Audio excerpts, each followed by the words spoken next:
ദൈവത്തിൻ്റെ അതിപരിശുദ്ധമായ നാമം വാഴ്ത്തപ്പെടുമാറാകട്ടെ. To reach the unreached Eden TV ഒരുക്കുന്ന സെവൻത് ഡേ അഡ്വെന്റിസ്റ്റ് സഭയുടെ ശ്യാം സ്കൂൾ പ്രോഗ്രാമിലേക്ക് എല്ലാ ദൈവമക്കളെയും സ്നേഹത്തോടെ സ്വാഗതം ചെയ്യുന്നു. നാം 2024 നാലാമത്തെ ക്വാർട്ടറിലേക്ക് പ്രവേശിക്കുന്നു.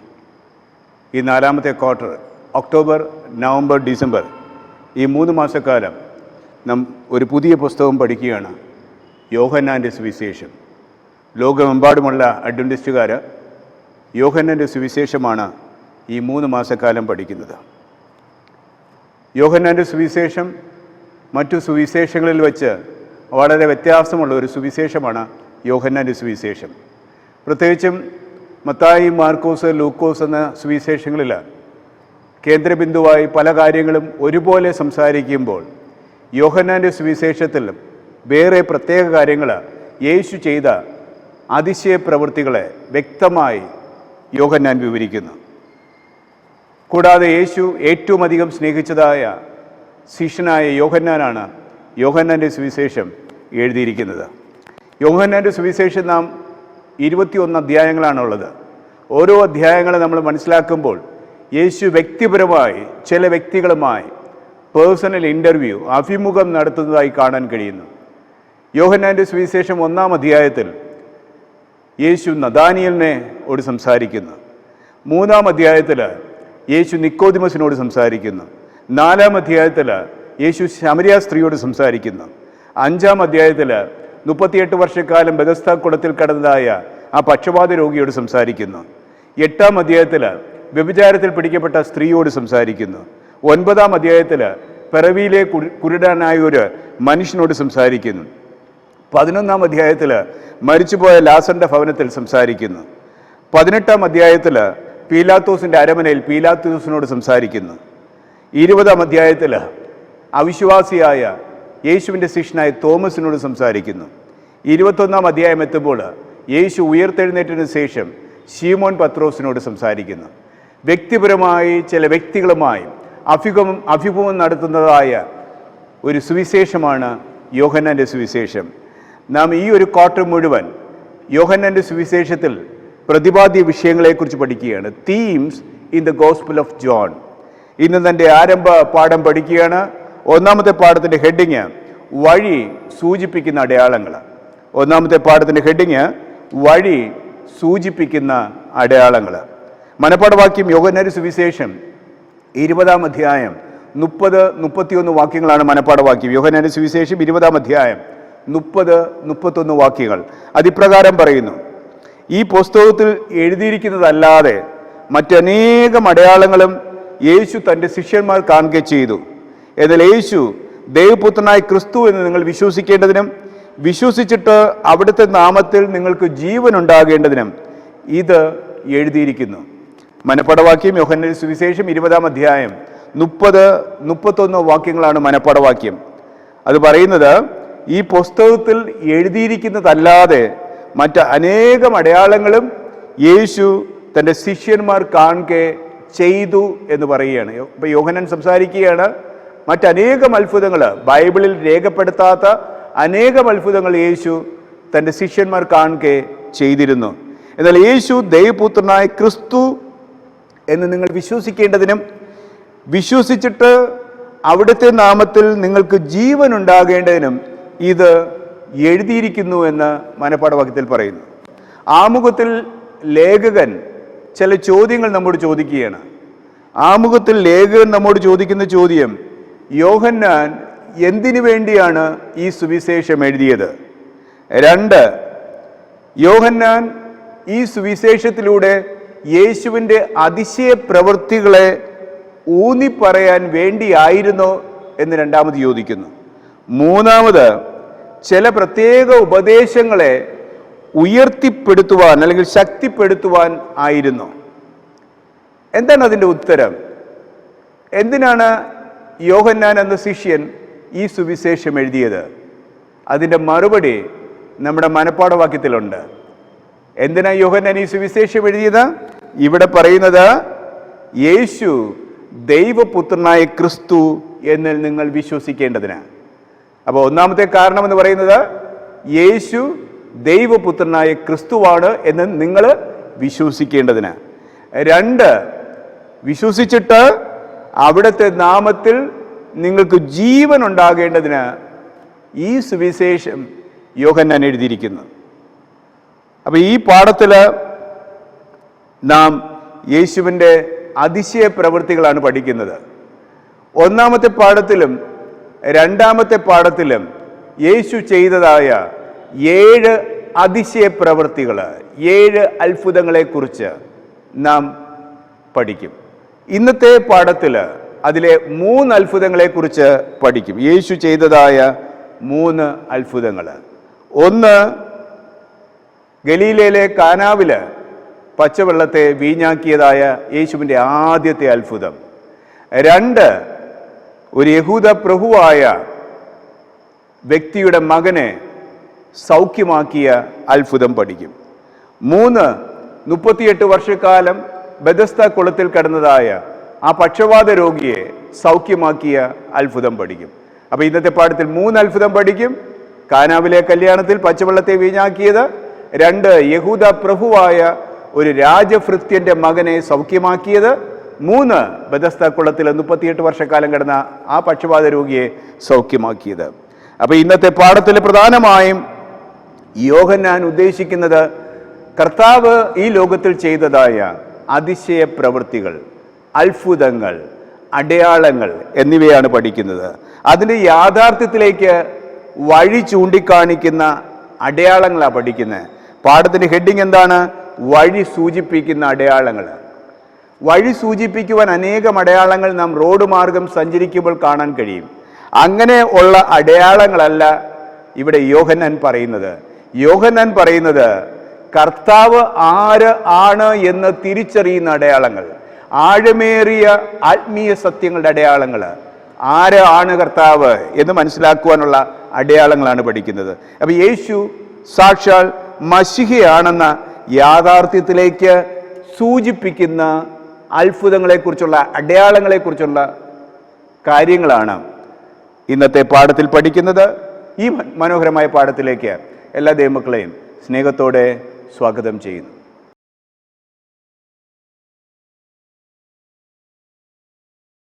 ഞായറാഴ്ചത്തെ ഭാഗത്തേക്ക് വരാം. ഞായറാഴ്ച പഠിക്കുന്ന ഹെഡിങ് കാനാവിലെ കല്യാണം. ഞായറാഴ്ച പഠിക്കുന്ന ഹെഡിങ് കാനാവിലെ കല്യാണം. ആരംഭ പാഠത്തിൽ നാം പഠിക്കുന്ന ഹെഡിങ് യേശു ആര് ആണ് എന്ന് തിരിച്ചറിയുന്ന അടയാളങ്ങളാണ് നാം പഠിക്കുന്നത്. വഴി സൂചിപ്പിക്കുന്ന അടയാളങ്ങൾ. യേശു സാക്ഷാൽ ആരാണ്? യേശു നമ്മുടെ മശിഹയാണ്, ക്രിസ്തുവാണ്, ദൈവപുത്രനായ ക്രിസ്തുവാണ് എന്ന് സൂചിപ്പിക്കുന്ന അത്ഭുതങ്ങൾ, അടയാളങ്ങൾ, അതിശയങ്ങളാണ് യോഹന്നാൻ ഇവിടെ വിവരിക്കുന്നത്. ഇവിടെ ആദ്യം കർത്താവ് ചെയ്ത ആദ്യത്തെ അത്ഭുതമാണ് ഇന്നത്തെ പാഠത്തിൽ പഠിക്കുന്നത്. കർത്താവ് ആദ്യം ചെയ്ത അത്ഭുതം നമുക്ക് എല്ലാവർക്കും അറിയാം.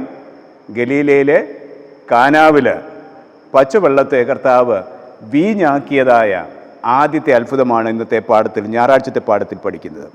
ഇവിടെ ആമുഖത്തിൽ ചോദിക്കുന്നു, യേശു കാനാവിൽ എന്ത് അടയാളമാണ് ചെയ്തത്? യേശുവിൽ വിശ്വസിക്കുവാൻ ഇത് ശിഷ്യന്മാരെ എങ്ങനെ സഹായിച്ചു എന്നിവിടെ ചോദിക്കുകയാണ്. യോഹന്നാന്റെ സുവിശേഷം 2-ാം അധ്യായം 1 മുതൽ 11 വരെയുള്ള വേദവാക്യങ്ങളാണ് പ്രതിപാദ്യ വിഷയം. യോഹന്നാന്റെ സുവിശേഷം 2-ാം അധ്യായം 1 മുതൽ 11 വരെ. ഇവിടെ പറയുന്നത്, 3-ാം നാൾ ഗലീലയിലെ കാനാവിൽ ഒരു കല്യാണം ഉണ്ടായി. യേശുവിൻ്റെ അമ്മ അവിടെ ഉണ്ടായിരുന്നു. യേശുവിനെയും ശിഷ്യന്മാരെയും കല്യാണത്തിന് ക്ഷണിച്ചിരുന്നു എന്നിവിടെ പറയുകയാണ് അല്ലേ. അപ്പോൾ 3-ാം നാൾ, ആ 3-ാം നാൾ എന്ന് പറയുമ്പോൾ ഇവിടെ പറയുന്നത് യേശു ഫിലിപ്പോസിനെയും നഥാനിയേലിനെയും ശിഷ്യന്മാരായി വിളിച്ചു. അതിനുശേഷമുള്ള 3-ാം നാളാണ് കാനാവിൽ ഒരു കല്യാണം ഉണ്ടായത്. അവിടെ യേശുവിൻ്റെ അമ്മ മറിയ ഉണ്ടായിരുന്നു. കൂടാതെ ശിഷ്യന്മാരെയും ആ കല്യാണത്തിന് ക്ഷണിച്ചതായിട്ട് ഇവിടെ പറയുന്നു. 3-ാം വാക്യം പറയുന്നത്, വീഞ്ഞു പോരാതെ വരികയാൽ യേശുവിൻ്റെ അമ്മ അവനോട്, അവർക്ക് വീഞ്ഞില്ല എന്ന് പറഞ്ഞു. യേശു അവളോട്, സ്ത്രീയെ, എനിക്കും നിനക്കും തമ്മിൽ എന്ത്?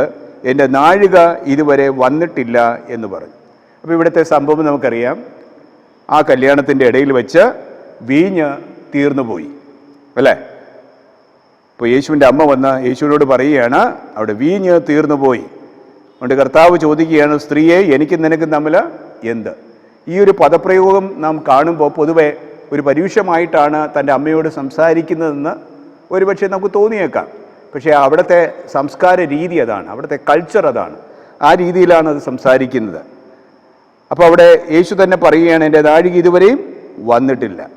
എങ്കിലും 5-ാം വാക്യം പറയുന്നത്, അവൻ്റെ അമ്മ ശുശ്രൂഷക്കാരോട് അവൻ നിങ്ങളോട് എന്തെങ്കിലും കൽപ്പിച്ചാൽ അത് ചെയ്യുവീൻ എന്ന് പറഞ്ഞു. കാരണം യേശുവിൻ്റെ അമ്മയായ മറിയയ്ക്കറിയാം ഇത് ദൈവപുത്രനാണ്, അല്ലേ, സാക്ഷാൽ ദൈവപുത്രനാണ്. അതുകൊണ്ട് ദൈവപുത്രന് സകലതും കഴിയും എന്ന് അമ്മയായ മറിയയ്ക്കറിയാം. അതുകൊണ്ട് അമ്മ പറയുകയാണ്, അവൻ നിങ്ങളോട് എന്തെങ്കിലും കൽപ്പിച്ചാൽ അതുപോലെ ചെയ്യുവീൻ. 6-ാം വാക്യം പറയുന്ന, അവൻ അവിടെ യഹൂദന്മാരുടെ ശുദ്ധീകരണ നിയമം അനുസരിച്ച് 2-3 പറ വീതം കൊള്ളുന്ന 6 കൽപ്പാത്രമുണ്ടായിരുന്നു. യേശു അവരോട് പറയുകയാണ്, ഈ കൽപ്പാത്രങ്ങളിൽ വെള്ളം നിറപ്പീരെന്ന് പറഞ്ഞു. അവർ വക്കോളം നിറച്ചു. ഇപ്പോൾ കോരി വിരുന്ന് വഴിക്ക് കൊണ്ടുപോയി കൊടുപ്പീൻ എന്ന് അവൻ പറഞ്ഞു. അവർ കൊണ്ടുപോയി കൊടുത്തു. അവിടെ ഒരു അത്ഭുതം നാം കാണുന്നു, അല്ലേ? യേശു പറയുകയാണ്, 6 കൽപ്പാത്രങ്ങളിൽ വെള്ളം നിറയ്ക്കുക. എന്നിട്ട് അവിടെ നിൽക്കുന്ന വ്യക്തികളോട് പറയുകയാണ്, വിരുന്നുവാടിക്ക് അത് കൊണ്ടുകൊടുപ്പീൻ, ആ പച്ചവെള്ളത്തെ കൊണ്ടുകൊടുപ്പീൻ, അല്ലേ? അവർ വളരെ വിശ്വാസത്തോടു കൂടി ആ കാര്യങ്ങൾ ചെയ്യുകയാണ്, അല്ലേ? വിശ്വാസത്തോടു കൂടി ആ കാര്യങ്ങൾ ചെയ്യുന്നു. അതിൻ്റെ ഫലമായി അവിടെ കാണുന്നത്, അല്ലെ, 8-ാം വാക്യം പറയുന്നത്, ഇപ്പോൾ കോരി വിരുന്നുവാടിക്ക് കൊണ്ടുപോയി കൊടുപ്പീൻ എന്നവൻ പറഞ്ഞു. അവർ കൊണ്ടുപോയി കൊടുത്തു. അതെവിടെ നിന്നു എന്ന് വെള്ളം കോരിയ ശുശ്രൂഷക്കാരല്ലാതെ വിരുന്നുവാടി അറിഞ്ഞില്ല. വീഞ്ഞായി തീർന്ന വെള്ളം വിരുന്നുവാടി രുചി നോക്കിയാറെ മണവാളനെ വിളിച്ചു. എല്ലാവരും ആദ്യം നല്ല വീഞ്ഞും ലഹരി പിടിച്ച ശേഷം എളുപ്പമായതും കൊടുക്കുമാറുണ്ട്. നീ നല്ല വീഞ്ഞ് ഇതുവരെയും സൂക്ഷിച്ചു വെച്ചുവല്ലോ എന്ന് അവനോട് പറഞ്ഞു. ഇവിടെ സംഭവിക്കുന്നത് നമുക്കറിയാം. വിരുന്നുവാടി ഉടനെ മണവാളിനെ വിളിക്കുകയാണ്. വിരുന്നുവാടി രുചിച്ചു നോക്കിയപ്പോൾ നല്ല വീഞ്ഞ്, നല്ല ലഹരിയുള്ളൊരു വീഞ്ഞാണ് അവിടെ നൽകിയതെന്ന് തോന്നുന്ന രീതിയിൽ, അല്ലേ? നല്ല വീഞ്ഞാണ് അവിടെ കൊടുത്തത്. അതുകൊണ്ട് ആ മണവാളിനെ വിളിച്ചിട്ട് ചോദിക്കുകയാണ്, എല്ലാവരും പൊതുവിൽ ആദ്യം നല്ല വീഞ്ഞാണ് കൊടുക്കുന്നത്, പക്ഷേ നീ ആദ്യം ലഹരി കുറഞ്ഞത് കൊടുത്തിട്ട് ഇപ്പോൾ ഏറ്റവും നല്ല വീഞ്ഞ് നീ എന്തിനു കൊടുത്തു എന്നവിടെ ചോദിക്കുകയാണ്, അല്ലേ? അതിൽ 11-ാം വാക്യം പറയുന്നു, യേശു ഇതിനെ അടയാളങ്ങളുടെ ആരംഭമായി ഗലീലയിലെ കാനാവിൽ വെച്ച് തൻ്റെ മഹത്വം വെളിപ്പെടുത്തി. അവൻ്റെ ശിഷ്യന്മാർ അവനിൽ വിശ്വസിച്ചു. അപ്പോൾ കർത്താവ് ചെയ്ത ആദ്യത്തെ അത്ഭുതമാണ്, എല്ലാവർക്കും അറിയാം, കാനാവിലെ കല്യാണത്തിൽ പച്ചവെള്ളത്തെ വീഞ്ഞാക്കി, അല്ലേ? കർത്താവ് അവരോട് പറയുകയാണ്, കോരി അത് വിളമ്പുവീൻ. ആ വ്യക്തികൾ അത് വിശ്വാസത്തോടു കൂടി ചെയ്തു. വലിയൊരു അത്ഭുത പ്രവൃത്തി. അന്നു മുതൽ യേശുവിൻ്റെ ശിഷ്യന്മാർ അവനിൽ വിശ്വസിച്ചു എന്നിവിടെ പറയും. അപ്പോൾ ദൈവപുത്രനാണ്, മശിഹിയാണെന്ന് വിശ്വസിപ്പുവാൻ തക്കവണ്ണം യേശു ചെയ്ത ആദ്യത്തെ അതിശയമാണ്, അത്ഭുതമാണ്, അടയാളമാണ് കാനാവിലെ കല്യാണത്തിൽ പച്ചവെള്ളത്തെ വീഞ്ഞാക്കിയത്. ഇവിടെ പല അടയാളങ്ങളും അത്ഭുതങ്ങളും പഴയ നിയമത്തിലുണ്ട്. മോശയുടെ കാലത്ത് ചെയ്തതായ പല അടയാളങ്ങളും അത്ഭുതങ്ങളുമുണ്ട്, അല്ലേ? ഇവിടെ മോശ അവിടെ വലിയൊരു രക്ഷകനായിരുന്നു, ഒരു വലിയ നേതാവായിരുന്നു. ഇസ്രായേലിൻ്റെ മോചനത്തിന് വേണ്ടി ദൈവം മോശയെ ഉപയോഗിച്ചിരുന്നു. മോശ തന്നെ പറയുണ്ടായി, വേറൊരു പ്രവാചകൻ വരുമെന്ന് മോശ തന്നെ അവരോട് പറയുണ്ടായി. ആ വന്ന പ്രവാചകനാണ് ആര്? സാക്ഷാൽ മശിഹ, അല്ലെങ്കിൽ കർത്താവായ യേശു ക്രിസ്തു. ഇവിടുത്തെ ഒരു വലിയൊരു പ്രത്യേകത പറയുകയാണ്, പണ്ട് യഹൂദ ജനത്തെ മിസ്രൈമിൽ നിന്ന് വിടുവിക്കുവാൻ വേണ്ടി നൈൽ നദിയെ, അവിടുത്തെ വെള്ളത്തെ രക്തമാക്കിയ അനുഭവം നമുക്കറിയാം. പുറപ്പാടിൻ്റെ പുസ്തകത്തിലാണ് പറയുന്നത്. പുറപ്പാടിൻ്റെ പുസ്തകം 7-ാം അധ്യായം 14 മുതൽ 24 വരെയുള്ള വേദവാക്യങ്ങൾ നമ്മൾ വായിക്കുമ്പോൾ നദിയിലെ വെള്ളം, അവിടുത്തെ ആദ്യത്തെ ബാധ, 10 ബാധയിലെ ആദ്യത്തെ ബാധ, നൈൽ നദിയിലെ വെള്ളത്തെ എന്ത് ചെയ്തു? രക്തമാക്കി തീർത്തു, അല്ലേ? അത് പഴയ നിയമത്തിലെ ഒരു അനുഭവമാണ്. പക്ഷേ ഇവിടെ പുതിയ നിയമത്തിൽ കാനാവിൽ കർത്താവ് എന്താ ചെയ്തത്? പച്ചവെള്ളത്തെ എന്താക്കി മാറ്റി? വീഞ്ഞാക്കി മാറ്റി, അല്ലേ? അതൊരു വലിയ മോചനത്തെയാണ് സൂചിപ്പിക്കുന്നത്. മിസ്രൈമിൽ പഴയ നിയമത്തിൽ ഇസ്രായേൽ ജനത്തിൻ്റെ വിടുവിക്കുവാനുള്ള ഒരു വലിയ മോചനത്തിന് വേണ്ടി അവിടെ ദൈവം നൈൽ നദിയിലെ വെള്ളത്തെ രക്തമാക്കി തീർത്തു, അല്ലേ? ഇവിടെ എന്താ സംഭവിക്കുന്നത്? പുതിയ നിയമത്തിൽ ഒരു വലിയ മോചനത്തിന് വേണ്ടി, പാപത്തിൻ്റെ രക്ഷകനായി, വലിയൊരു വിമോചകനായി ഇവിടെ യേശു കർത്താവ് പച്ചവെള്ളത്തെ എന്താക്കി മാറ്റി? വീഞ്ഞാക്കി മാറ്റി, അല്ലേ? ഇവിടെ കർത്താവ് ചെയ്തതായ ആദ്യത്തെ അത്ഭുതമായ കാനാവിലെ കല്യാണത്തിൽ ചെയ്ത അത്ഭുതമാണ് യേശു ദൈവപുത്രനെന്ന് ശിഷ്യന്മാർ വിശ്വസിക്കുവാനുള്ള ആദ്യത്തെ അടയാളമെന്ന് ഞായറാഴ്ചത്തെ പാഠം നമ്മെ പഠിപ്പിക്കുന്നു.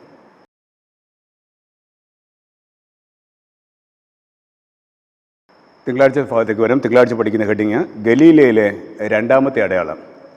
ഗലീലയിലെ രണ്ടാമത്തെ അടയാളം. തിങ്കളാഴ്ചത്തെ ഭാഗത്ത് ഈ ഗലീല എന്ന് പറയുന്ന പട്ടണത്തിൽ തന്നെ കർത്താവ് ചെയ്തതായ രണ്ടാമത്തെ അടയാളമാണ് നാം പഠിക്കാൻ പോകുന്നത്. യോഹന്നാന്റെ സുവിശേഷം 4-ാം അധ്യായം 46 മുതൽ 54 വരെയുള്ള വേദവാക്യങ്ങളാണ് പ്രതിപാദ്യ വിഷയം. യോഹന്നാന്റെ സുവിശേഷം 4-ാം അധ്യായം 46 മുതൽ 54 വരെ. ഇവിടെ അവൻ പിന്നെയും താൻ വെള്ളം വീഞ്ഞാക്കിയ ഗലീലയിലെ കാനാവിൽ വന്നു. അന്ന് മകൻ രോഗിയായിരുന്ന ഒരു രാജഭൃത്യൻ കഫർന്നഹൂമിലുണ്ടായിരുന്നു. യേശു യഹൂദ ദേശത്തു നിന്ന് ഗലീലയിൽ വന്നു എന്ന് അവൻ കേട്ട് അവൻ്റെ അടുക്കൽ ചെന്ന് തൻ്റെ മകൻ മരിപ്പാറായിരിക്കൊണ്ട് അവൻ വന്ന് അവനെ സൗഖ്യമാക്കണം എന്ന് അപേക്ഷിച്ചു. ഇവിടെ നാം മനസ്സിലാക്കുന്നത് കർത്താവ് ചെയ്ത രണ്ടാമത്തെ അത്ഭുതമാണ്. അവിടെ ഒരു രാജഭൃത്യൻ, യഹൂദ പ്രഭുവായ ഒരു രാജഭൃത്യൻ കഫർന്നഹൂമിൽ നിന്ന് ഗലീലയിൽ വരികയാണ്. എന്തിനാണ് ആ രാജഭൃത്യൻ വന്നത്? തൻ്റെ മകൻ തീരാ വ്യാധി പിടിച്ച് മരിപ്പാറായിരിക്കുന്നു, അല്ലേ? ഏതോ ഒരു വ്യാധി പിടിച്ചവൻ മരിപ്പാറായിരിക്കുന്നു. അതുകൊണ്ട് യേശുവിൻ്റെ അടുക്കൽ അവൻ വരികയാണ്, ആ രാജഭൃത്യൻ വരികയാണ്. എന്നിട്ട് യേശുവിൻ്റെ സന്നിധിയിൽ വന്നിട്ട് എൻ്റെ മകനെ സൗഖ്യമാക്കണമെന്ന് അപേക്ഷിച്ചു.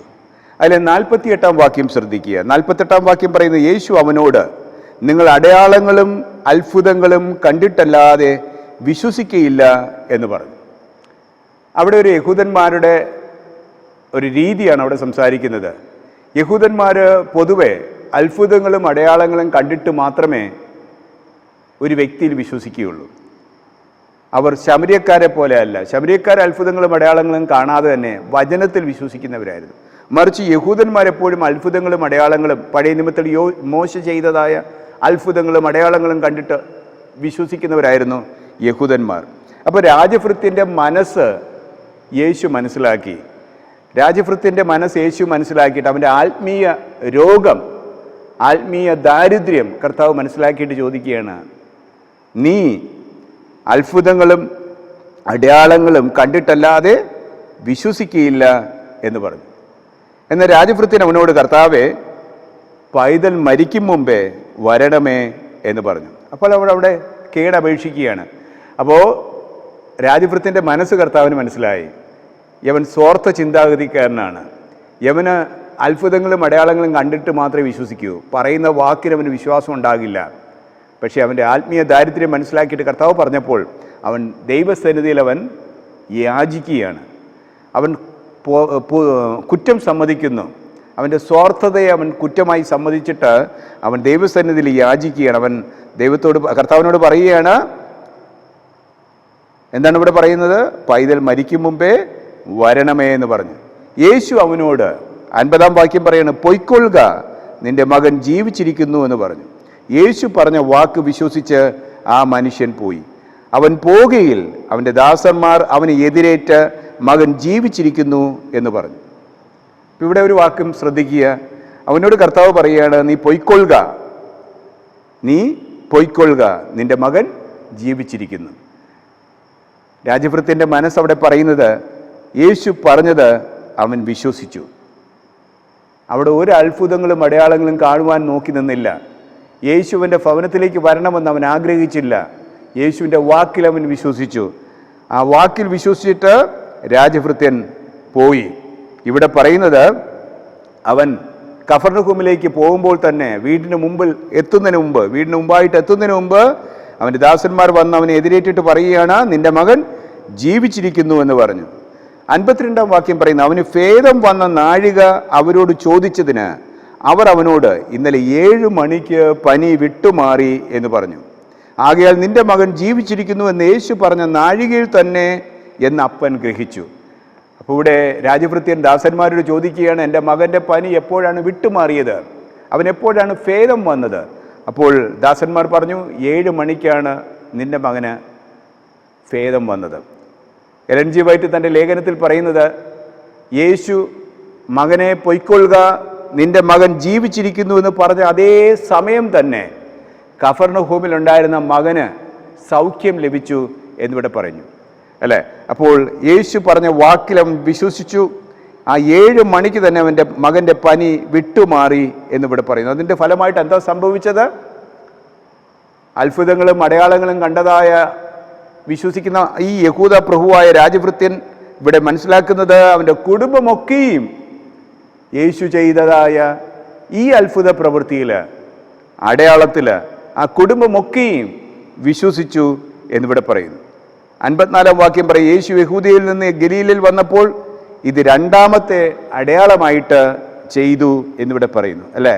അപ്പോൾ യേശു ചെയ്തതായ 2ാമത്തെ അടയാളമാണ് യഹൂദ പ്രഭുവായ രാജഭൃത്യൻ്റെ മകനെ സൗഖ്യമാക്കിയത്. ഒരു തീരാവ്യാധിയിൽ നിന്ന് തൻ്റെ മകനെ അവിടെ കർത്താവ് സൗഖ്യമാക്കി. യേശു പറഞ്ഞ വാക്കിൽ വിശ്വസിച്ചിട്ട് അവൻ സന്തോഷത്തോടെ മടങ്ങിപ്പോയി. വീട്ടിലെത്തുന്നതിന് മുമ്പായിട്ട് ദാസന്മാർ പറയുകയാണ്, നിൻ്റെ മകൻ്റെ പനി വിട്ടുമാറി, അവൻ ജീവനോടിരിക്കുന്നു. തൽഫലമായി എന്തു സംഭവിച്ചു? അവൻ്റെ കുടുംബം മുഴുവൻ കർത്താവിനെ സ്വന്തം രക്ഷിതാവായി സ്വീകരിച്ചു. ഇവിടെ തിങ്കളാഴ്ചത്തെ പാഠത്തിൽ ഈ അതിശയങ്ങളെക്കുറിച്ച് വ്യക്തമായി അറിഞ്ഞിരിക്കണമെന്ന് പറയുകയാണ്. അതിശയങ്ങൾ എന്താണ്? അതിശയങ്ങൾ ലേഖകൻ പറയുന്നു, അമാനുഷിക പ്രവൃത്തികളാണ് അതിശയങ്ങൾ, അല്ലെങ്കിൽ പ്രകൃത്യാതീത പ്രവൃത്തികളാണ് അതിശയങ്ങൾ. ഇനി എല്ലാ അതിശയങ്ങളും ദൈവത്തിൽ നിന്നുള്ളതാണോ? ലേഖകൻ ഇവിടെ ചോദിക്കുകയാണ്, എല്ലാ അതിശയങ്ങളും ദൈവത്തിൽ നിന്നുള്ളതാണോ? അല്ല. സാത്താനും ഇങ്ങനെയുള്ള അതിശയങ്ങൾ ചെയ്യുവാൻ, അത്ഭുതങ്ങൾ ചെയ്യുവാൻ കഴിയും. പഴയ നിയമത്തിൽ അനേക അത്ഭുതങ്ങൾ സാത്താനും ചെയ്യുന്നതായിട്ട് നമുക്ക് കാണുവാൻ കഴിയുന്നു. അപ്പം ഇവിടെ അതിശയങ്ങൾ പലപ്പോഴും വ്യാജ അതിശയങ്ങളും ഉണ്ട് എന്ന് ഇന്നത്തെ പാഠത്തിൽ പറയുന്നു അല്ലേ. സത്യപ്രവാചകന്മാരുമുണ്ട്, വ്യാജ പ്രവാചകന്മാരുമുണ്ട്. അപ്പോൾ ഏതാണ് ശരി, ഏതാണ് തെറ്റ് എന്ന് നാം തിരിച്ചറിയണം എന്നിവിടെ പറയും. അന്ത്യകാലത്ത് മത്തായിയുടെ സുവിശേഷം 24-ാം അധ്യായം 24-ാം വാക്യം പറയുന്നത്, അന്ത്യകാലത്ത് കള്ളക്രിസ്തുക്കളും കള്ളപ്രവാചകന്മാരും എഴുന്നേറ്റു കഴിയുമെങ്കിൽ വൃതന്മാരെയും തെറ്റിപ്പാനായി വലിയ അടയാളങ്ങളും അത്ഭുതങ്ങളും കാണിക്കും അല്ലേ. വീണ്ടും വെളിപാടിൻ്റെ പ്രവചനം 16-ാം അധ്യായം 13-14 വാക്യത്തിൽ പറയുന്നു, മഹാസർപ്പത്തിൻ്റെ വായിൽ നിന്നും മൃഗത്തിൻ്റെ വായിൽ നിന്നും കള്ളപ്രവാചകന്റെ വായിൽ നിന്നും തവളെ പോലെ 3 അശുദ്ധാത്മാക്കൾ പുറപ്പെടുന്നത് ഞാൻ കണ്ടു. ഇവ സർവ്വഭൂതലത്തിലുമുള്ള രാജാക്കന്മാരെ സർവശക്തനായ ദൈവത്തിൻ്റെ മഹാദിവസത്തിലെ യുദ്ധത്തിന് കൂട്ടിച്ചേർപ്പാൻ അത്ഭുതങ്ങൾ ചെയ്തുകൊണ്ട് അവിടെ അടുക്കിലേക്ക് പുറപ്പെടുന്ന ഭൂതാത്മാക്കൾ തന്നെ എന്നിവിടെ പറയും അല്ലേ. 2 തെസ്സലോനിക്കർ 2:9 പറയുന്നത് അധർമ്മമൂർത്തിയുടെ പ്രത്യക്ഷതയെക്കുറിച്ച് പറയുന്നു. അതുകൊണ്ട് 1 യോഹന്നാൻ 4:1 പറയുന്നു. 1 യോഹന്നാൻ 4:1 പറയുന്നു, പ്രിയമുള്ളവരെ, കള്ളപ്രവാചകന്മാർ പലരും ലോകത്തിലേക്ക് പുറപ്പെട്ടിരിക്കുകയാൽ ഏത് ആത്മാവിനെയും വിശ്വസിക്കാതെ ആത്മാക്കൾ ദൈവത്തിൽ നിന്ന് ഉള്ളവയോ എന്ന് ശോധന ചെയ്യുവീൻ. അപ്പോൾ 1 യോഹന്നാൻ 4:1 പറയുന്നത്, പ്രിയമുള്ളവരെ, കള്ളപ്രവാചകന്മാർ പലരും ലോകത്തിലേക്ക് പുറപ്പെട്ടിരിക്കുകയാൽ എല്ലാ ആത്മാവിനെയും വിശ്വസിക്കാതെ ആത്മാക്കൾ ദൈവത്തിൽ നിന്നുള്ളവയോ എന്ന് ശോധന ചെയ്യുവീൻ. അപ്പം ഇവിടെ തിങ്കളാഴ്ചത്തെ പാഠത്തിൽ പറയുന്നു, രാജഭൃത്യൻ എങ്ങനെ വന്നു? ദുഃഖത്തോടെ വന്നു. തൻ്റെ മകൻ്റെ രോഗത്തെ ഓർത്ത് അവൻ ദുഃഖത്തോടെ കർത്താവിൻ്റെ അടുക്കിലേക്ക് വന്നു. പക്ഷേ അവൻ എങ്ങനെ മടങ്ങിപ്പോയി? സന്തോഷത്തോടെ മടങ്ങിപ്പോയി. യേശുവിനോട് പറയുകയാണ്, പോയിക്കൊള്ളുക, നിൻ്റെ മകൻ ജീവിച്ചിരിക്കുന്നു അല്ലേ. ഈ അനുഭവത്തിലൂടെ ആ കുടുംബം യേശുവിനെ സ്വന്തം രക്ഷിതാവായി സ്വീകരിച്ചു എന്നിവിടെ പറയുന്നു അല്ലേ. എത്ര ശക്തമായ ഒരു വിശ്വാസമാണ് ആ രാജഭൃത്യനുണ്ടായത് അല്ലേ. ആ 7 മണിക്ക് തന്നെ കർത്താവ് പറയുന്ന അതേ നിമിഷം തന്നെ കഫർന്നഹൂമിലെ തൻ്റെ മകൻ എന്തുണ്ടായി? സൗഖ്യം ലഭിച്ചു അല്ലേ. അതുകൊണ്ട് തിങ്കളാഴ്ചത്തെ പാഠത്തിൽ പറയുന്നത്, അതിശയങ്ങളെ അന്ധമായി വിശ്വസിക്കാതെ, അതിശയങ്ങളെ ദൈവത്തിൽ നിന്നുള്ളതാണോ സാത്താനിൽ നിന്നുള്ളതാണോ എന്ന് നാം ശോധന ചെയ്യണമെന്നാണ് തിങ്കളാഴ്ചത്തെ പാഠം പറയുന്നത്. അതുകൊണ്ട് അതിശയങ്ങളെ അന്ധമായി വിശ്വസിക്കാതെ വ്യവസ്ഥകളും കൂടെ കണക്കിലെടുക്കണം എന്നിവിടെ പറയുകയാണ്. അതിശയങ്ങളെ അന്ധമായി വിശ്വസിക്കാതെ ചില ക്രൈറ്റീരിയ ഉപയോഗിച്ചാണ് ഈ അതിശയങ്ങളെ നാം കാണേണ്ടത് എന്ന് പറയുന്നു. ചില വ്യവസ്ഥകൾ നാം കൂടെ കണക്കിലെടുക്കണം എന്നിവിടെ പറയും. മത്തായിയുടെ സുവിശേഷം നോക്കിയാൽ 12-ാം അധ്യായം, മത്തായിയുടെ സുവിശേഷം 12-ാം അധ്യായം 33 മുതൽ 35 വരെ, മത്തായിയുടെ സുവിശേഷം 12-ാം അധ്യായം 33 മുതൽ 35 വരെ അവിടെ പറയുന്നത്, ഒന്നുകിൽ വൃക്ഷം നല്ലത്, ഫലവും നല്ലത്. വൃക്ഷം നല്ലതാണെങ്കിൽ എന്തായിരിക്കും? ഫലവും നല്ലതായിരിക്കും. അല്ലായെങ്കിൽ വൃക്ഷം ചീത്തയാണെങ്കിൽ ഫലവും ചീത്ത എന്ന് വിപ്പിൻ. അതുകൊണ്ട് ഫലം കൊണ്ടല്ലോ വൃക്ഷത്തെ അറിയുന്നത്. സർപ്പസന്തതികളെ, നിങ്ങൾ ദുഷ്ടരായിരിക്കെ നല്ലത് സംസാരിപ്പാൻ എങ്ങനെ കഴിയും? ഹൃദയം നിറഞ്ഞ് കവിയുന്നതിൽ നിന്നല്ലോ വാ സംസാരിക്കുന്നത്. നല്ല മനുഷ്യൻ തന്നെ നല്ല നിക്ഷേപത്തിൽ നിന്ന് നല്ലത് പുറപ്പെടുവിക്കുന്നു, ദുഷ്ടൻ മനുഷ്യൻ ദുർനിക്ഷേപത്തിൽ നിന്ന് തീയത് പ്രവർത്തിക്കുന്നു. അതുകൊണ്ട് വൃക്ഷം നല്ലതാണെങ്കിൽ ഫലവും നല്ലത്, വൃക്ഷം ചീത്തയാണെങ്കിൽ ഫലവും ചീത്ത. അതുകൊണ്ട് മത്തായിയുടെ സുവിശേഷം 7:20 പറയുന്നു, ആകയാൽ അവരുടെ ഫലത്താൽ നിങ്ങൾ അവരെ തിരിച്ചറിയും.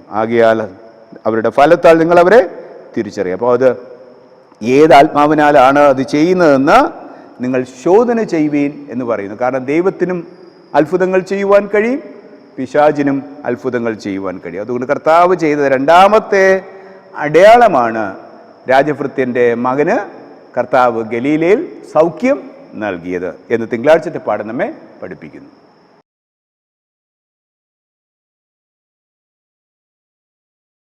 ചൊവ്വാഴ്ചത്തെ ഭാഗത്തേക്ക് വരാം. ചൊവ്വാഴ്ച പഠിക്കുന്ന ഹെഡിങ് ബെഥസ്ദയിലെ അതിശയം. ബെഥസ്ദയിലെ അതിശയം.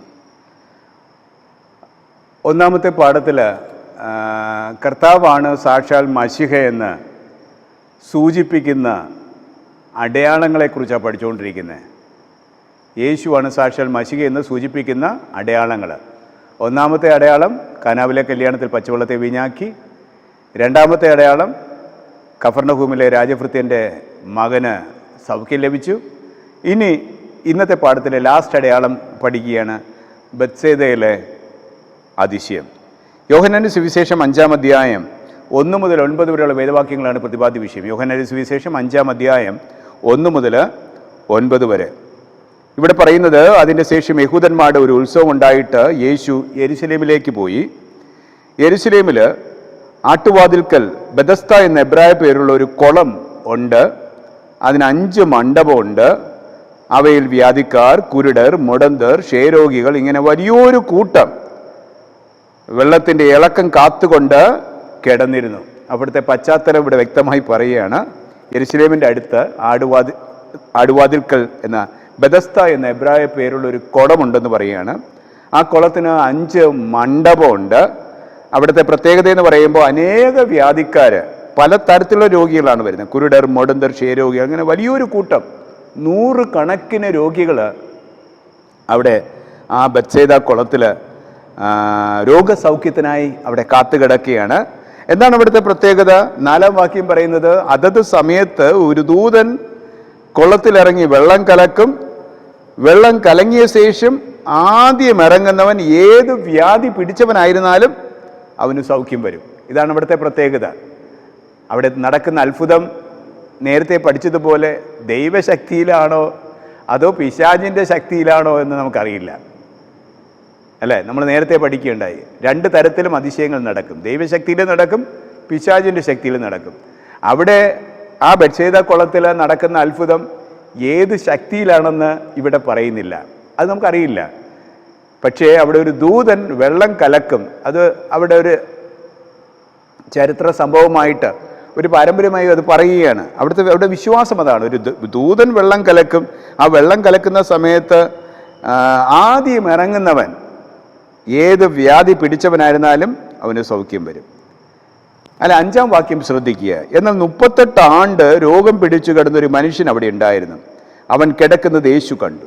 ഇങ്ങനെ ഏറിയ കാലമായിരിക്കുന്നു എന്നറിഞ്ഞ് നിനക്ക് സൗഖ്യമാകുവാൻ മനസ്സുണ്ടോ എന്നവനോട് ചോദിച്ചു. ഇവിടെ മനസ്സിലാക്കുന്നത്, കർത്താവ് ഒരു ശബത ദിവസം ഈ ബത്സേദ കുളത്തിൽ വരികയാണ്. അനേക രോഗികളെ കൊണ്ട് നിറഞ്ഞിരുന്നു. കർത്താവ് അവിടെ വന്നപ്പോൾ കർത്താവിന് വളരെ മനസ്സലിഞ്ഞു.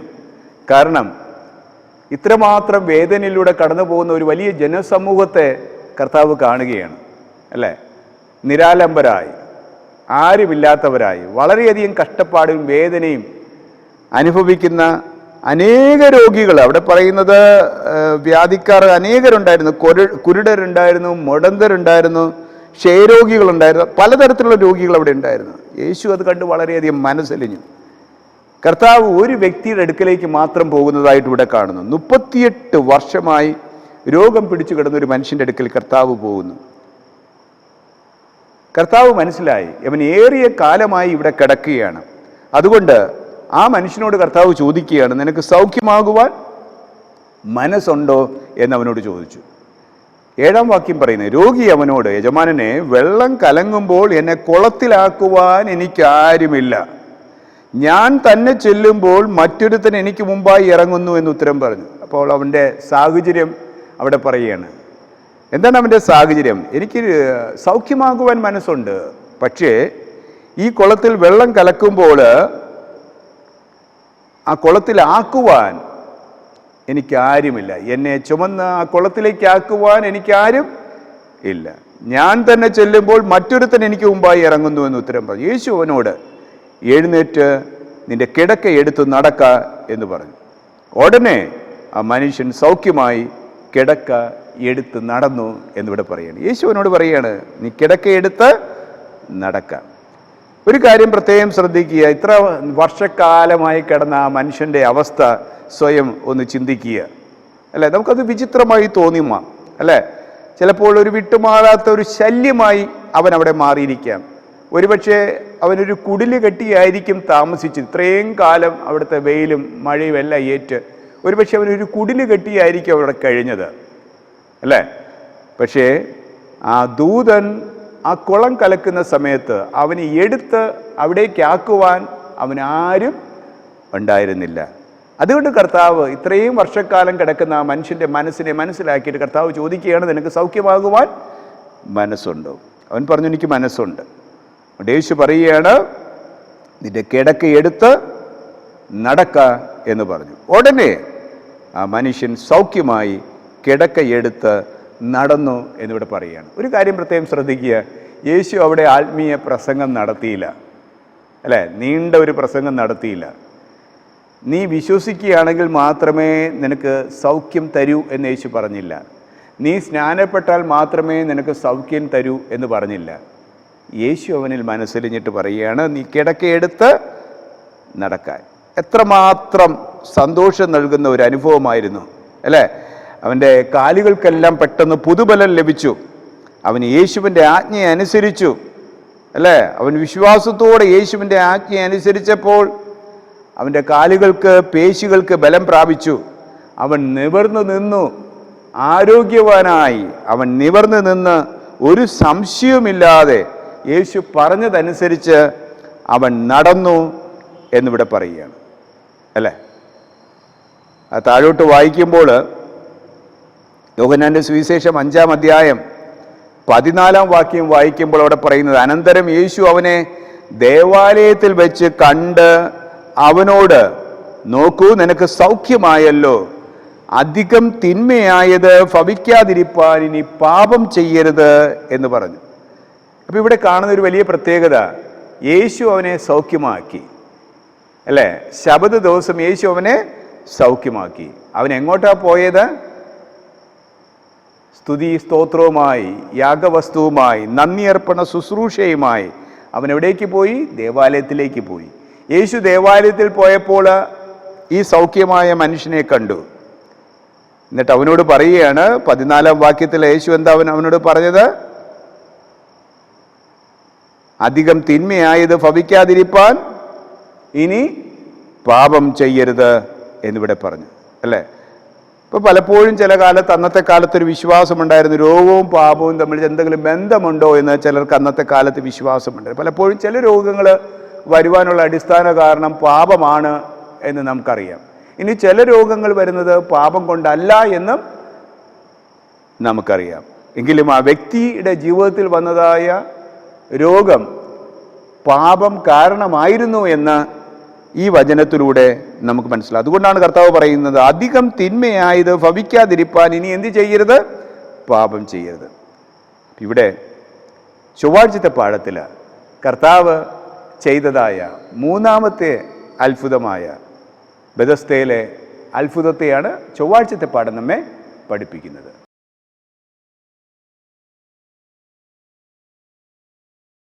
ബുധനാഴ്ചത്തെ ഭാഗത്തേക്ക് വരാം. ബുധനാഴ്ച പഠിക്കുന്ന ഹെഡിങ് കഠിന ഹൃദയങ്ങൾ. ബുധനാഴ്ച പഠിക്കുന്ന ഹെഡിങ് കഠിന ഹൃദയങ്ങൾ. ചൊവ്വാഴ്ച പഠിച്ചതായ ബെഥസ്തയിലെ അത്ഭുതത്തിൻ്റെ തുടർച്ചയാണ് നാം ബുധനാഴ്ചത്തെ ഭാഗത്ത് പഠിക്കുന്നത്. 38 വർഷക്കാലം ബെഥസ്ത കുളത്തിൽ കിടന്നതായ പക്ഷവാത രോഗിയെ കർത്താവ് സൗഖ്യമാക്കിയ വലിയൊരു അത്ഭുതം അന്നത്തെ മത നേതാക്കന്മാർക്ക് ഉൾക്കൊള്ളുവാൻ കഴിഞ്ഞില്ല. പലപ്പോഴും അത്ഭുതങ്ങൾ, അടയാളങ്ങൾ, അതിശയങ്ങൾ അന്ന് കർത്താവ് ചെയ്തത് അന്നത്തെ മത നേതാക്കന്മാർക്ക് മനസ്സിലാക്കുവാനോ അത് ഉൾക്കൊള്ളുവാനോ കഴിഞ്ഞില്ല. ആ അടയാളങ്ങളും അത്ഭുതങ്ങളും ദൈവത്തിൽ നിന്നുള്ളതാണ് എന്ന് തിരിച്ചറിയാൻ കഴിഞ്ഞില്ല. അങ്ങനെ തിരിച്ചറിയാതിരിക്കുന്നത് പാഠത്തിൽ ലേഖകൻ പറയുന്നത് അത് വലിയ അപകടകരമായൊരു കാര്യമാണ്. പല അടയാളങ്ങളും അത്ഭുതങ്ങളും അതിശയങ്ങളും ദൈവത്തിൽ നിന്നുള്ളത് പ്രവർത്തിക്കുമ്പോൾ അത് തിരിച്ചറിയുവാൻ നമുക്ക് കഴിയാതെ വന്നാൽ അത് വലിയൊരു അപകടമാണ് എന്ന് പാഠത്തിൽ ലേഖകൻ പറയുകയാണ്. ഇവിടെ യേശു ചെയ്തതായ ഈ ബെഥസ്തയിലെ അനുഭവം, ആ കുളത്തിലെ അനുഭവത്തിലെ അത്ഭുതം, ആ അതിശയ പ്രവൃത്തികളെ മത നേതാക്കന്മാർ എങ്ങനെയാണ് കണ്ടത് എന്നിവിടെ ചോദിക്കുകയാണ്. യോഹന്നാന്റെ സുവിശേഷം 5-ാം അധ്യായം 10 മുതൽ 16 വരെയുള്ള വേദവാക്യങ്ങളാണ് പ്രതിപാദ്യ വിഷയം. യോഹന്നാന്റെ സുവിശേഷം 5-ാം അധ്യായം 10 മുതൽ 16 വരെ. ഇവിടെ പറയുന്നത്, എന്നാൽ അന്ന് ശബദായിരുന്നു, ആകയാൽ യഹൂദന്മാർ സൗഖ്യം പ്രാപിച്ചവനോട് ഇന്ന് ശബദാകുന്നു, കിടക്ക എടുക്കുന്നത് വിഹിതമല്ല എന്ന് പറഞ്ഞു. അപ്പോൾ ഒരു കാര്യം ശ്രദ്ധിക്കുക, 38 വർഷക്കാലം ആ ബെഥസ്ത കുളത്തിൽ കടന്ന മനുഷ്യന് സൗഖ്യം ലഭിച്ചതായ ദിവസമെന്ന് പറയുന്നത് ശബദ് ദിവസമായിരുന്നു. അതുകൊണ്ട് യേശു അവനോട് പറയുകയാണ്, യേശു എന്താ അവനോട് പറഞ്ഞത്? എഴുന്നേറ്റ് നിന്റെ കിടക്ക എടുത്ത് നടക്ക. ആ മനുഷ്യൻ എന്ത് ചെയ്തു? യേശു പറഞ്ഞത് വിശ്വസിച്ചിട്ട് അവൻ കിടക്ക എടുത്ത് നടന്നു. ആ സമയത്താണ് യഹൂദന്മാർ ആ സൗഖ്യം പ്രാപിച്ച മനുഷ്യനോട് പറയുന്നത്, ഇന്ന് ശബദാകുന്നു, കിടക്ക എടുക്കുന്നത് വിഹിതമല്ല എന്ന് പറഞ്ഞു. അതിൽ 11-ാം വാക്യം, അവൻ അവരോട്, എന്നെ സൗഖ്യമാക്കിയവൻ കിടക്ക എടുത്ത് നടക്ക എന്നെന്നോട് പറഞ്ഞു എന്നുത്തരം പറഞ്ഞു.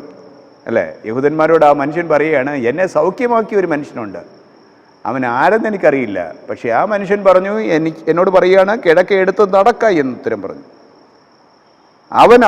അവർ അവനോട്, കിടക്ക എടുത്ത് നടക്ക എന്ന് നിന്നോട് പറഞ്ഞ മനുഷ്യൻ ആര് എന്ന് ചോദിച്ചു. എന്നാൽ അവിടെ പുരുഷാരമുണ്ടായിരിക്കയാൽ യേശു മാറിക്കളഞ്ഞതുകൊണ്ട് അവൻ ആരെന്ന് സൗഖ്യം പ്രാപിച്ചവൻ അറിഞ്ഞില്ല എന്നിവിടെ പറയുന്നു. അല്ലേ? ഇപ്പം ഇവിടെ യഹൂദന്മാർ വീണ്ടും ചോദിക്കുകയാണ്, പരീശന്മാരും ശാസ്ത്രിമാരും വീണ്ടും ആ സൗഖ്യം പ്രാപിച്ച ആ മനുഷ്യനോട്, പക്ഷവാത രോഗിയോട് ചോദിക്കുകയാണ്, നിന്നോട് ആരാണ് കിടക്ക എടുത്ത് നടക്ക എന്ന് പറഞ്ഞത്? അപ്പോൾ ആ മനുഷ്യൻ പറയുകയാണ്, എനിക്ക് ആരെന്ന് എനിക്കറിയില്ല, ആ മനുഷ്യൻ ആരെന്ന് എനിക്ക് അറിഞ്ഞില്ല. കാരണം അവിടെ നോക്കിയപ്പോൾ യേശു ആ അത്ഭുതം ചെയ്തതിന് ശേഷം പുരുഷാരത്തെ ഭയന്നിട്ട് കർത്താവ് അവിടെ നിന്ന് മാറിക്കളഞ്ഞു എന്ന് പറയുകയാണ്. പക്ഷേ 14-ാം വാക്യം ശ്രദ്ധിക്കുമ്പോൾ, അനന്തരം യേശു അവനെ ദേവാലയത്തിൽ വെച്ച് കണ്ട് അവനോട്, നോക്കൂ, നിനക്ക് സൗഖ്യമായല്ലോ, അധികം തിന്മയായത് ഭവിക്കാതിരിപ്പാൻ ഇനി പാപം ചെയ്യരുത് എന്നിവിടെ പറഞ്ഞു. അല്ലേ? അപ്പോൾ അവനെ ദേവാലയത്തിൽ വെച്ച് യേശു കണ്ടപ്പോൾ യേശു അവനോട് സംസാരിച്ചു. അതിലെ 15-ാം വാക്യം ശ്രദ്ധിക്കുക, ആ മനുഷ്യൻ പോയി തന്നെ സൗഖ്യമാക്കിയത് യേശു എന്ന് യഹൂദന്മാരോട് അറിയിച്ചു. യേശു ശബത്തിൽ അത് ചെയ്യുക കൊണ്ട് യഹൂദന്മാർ അവനെ ഉപദ്രവിച്ചു. ഒരു കാര്യം ശ്രദ്ധിക്കുക, ദേവാലയത്തിൽ വെച്ച് യേശുവിനെ കണ്ടു, എന്നെ സൗഖ്യമാക്കിയ മനുഷ്യനെ കണ്ടപ്പോൾ ആ പക്ഷവാത രോഗി യേശുവാണ് എന്നെ സൗഖ്യമാക്കിയതെന്ന് മനസ്സിലാക്കി. എന്നിട്ട് അവൻ എന്താ ചെയ്തത്?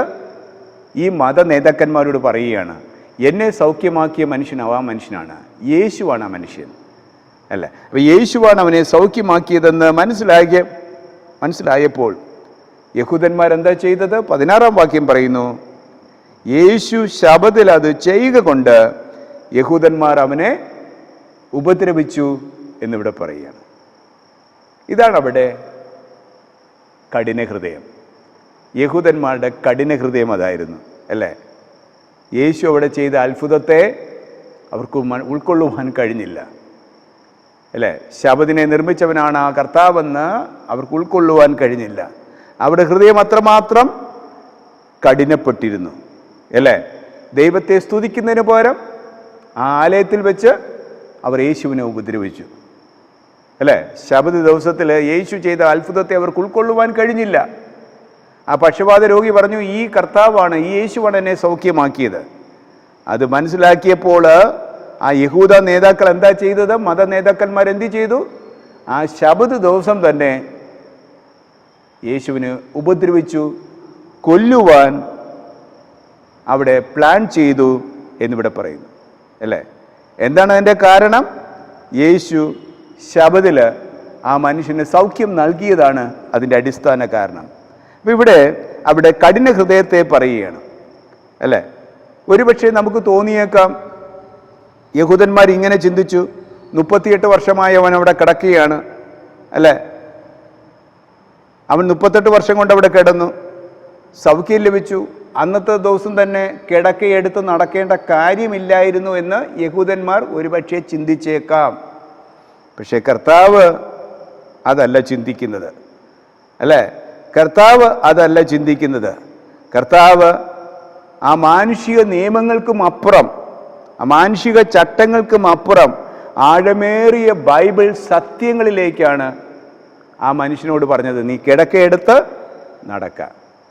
അപ്പോൾ കിടക്കയെടുത്ത് നടക്കാൻ പാടില്ല എന്നത് ആ യഹൂദന്മാരുടെ മാനുഷിക നിയമങ്ങളായിരുന്നു.